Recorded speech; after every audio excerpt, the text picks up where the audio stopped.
खंड 2 प्रतिलेखन संख्या 45। महोदय, हिंदी चिरकाल से ऐसी भाषा रही है जिसने शब्दों का उनके भिन्न देश अथवा भाषा में उद्गम होने के कारण बहिष्कार नहीं किया। सच पूछिए तो सभी जीती जागती भाषाओं का यह एक गुण है कि वे अपने शब्द भंडार को बढ़ाने में हिचकती नहीं, चाहे शब्द किसी भी उद्गम के हों।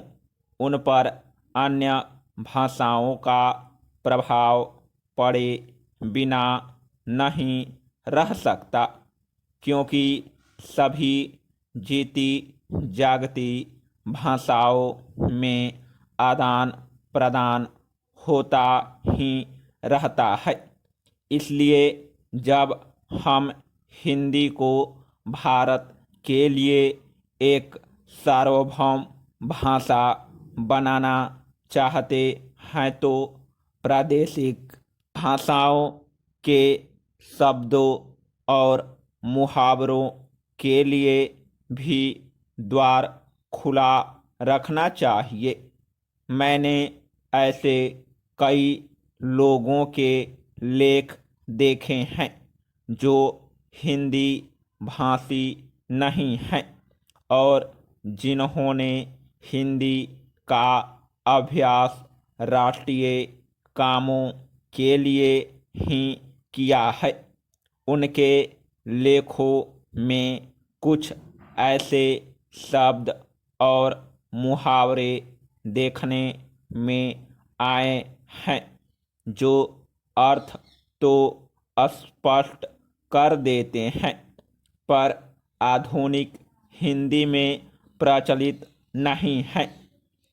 अन्य भाषा भाषी ऐसे शब्दों और मुहावरों को अक्सर व्यवहार में लाया करेंगे और हम हिंदी भाषियों को उनका स्वागत करना चाहिए, न कि बहिष्कार।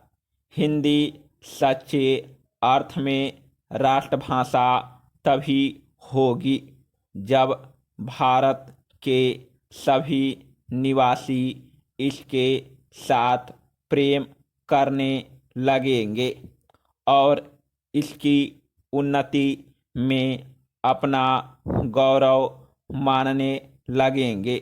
यह भावना तभी उत्पन्न और परिपुष्ट हो सकती है जब वे यह समझने लगें कि हिंदी में कुछ उनकी भी अपनी देन है और हिंदी पर उनका भी कुछ अधिकार है। मैं समझता हूँ कि हमें इस भावना का स्वागत करना चाहिए और इससे डरना नहीं चाहिए। मैं तो यह भी मानता हूँ कि कहीं कहीं हमारे व्याकरण पर भी अहिंदी भाषियों का प्रभाव पड़ेगा और हमको उससे भी नहीं डरना चाहिए। इसलिए मैं चाहता हूँ कि हिंदी भाषी और हिंदी संस्थाएं निष्पृह भाव से हिंदी की श्रीवृद्धि में लग जाएं, जिससे अन्य भाषा भाषी भी उसके विभिन्न प्रकार के साहित्य से परिचय पाने के लिए उसे सीखना आवश्यक समझें।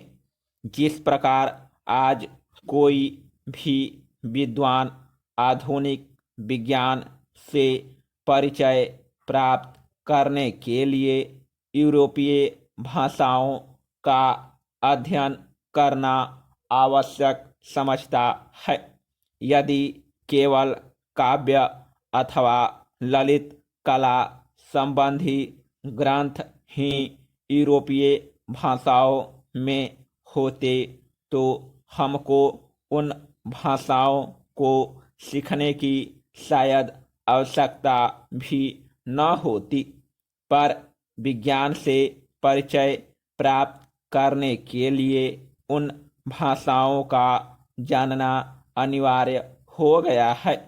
उसी प्रकार हिंदी भी इतनी समृद्ध होनी चाहिए कि आधुनिक विद्याओं को प्राप्त करने के लिए उसका जानना केवल पर्याप्त ही नहीं, आवश्यक भी हो जाए तथा इस भाषा में मौलिक ग्रंथ भी लिखे जाएं, जिनको पढ़ने के लिए अहिंदी भाषियों के लिए हिंदी सीखना आवश्यक हो जाए।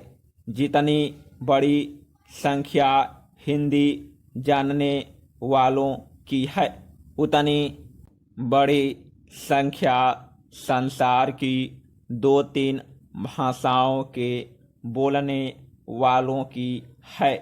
इसलिए यदि इतने लोगों में यह भावना उत्पन्न हो जाए कि वे हिंदी को संसार की भाषाओं में समुचित स्थान उपलब्ध कराना चाहते हैं तो हिंदी का गौरव बढ़ेगा।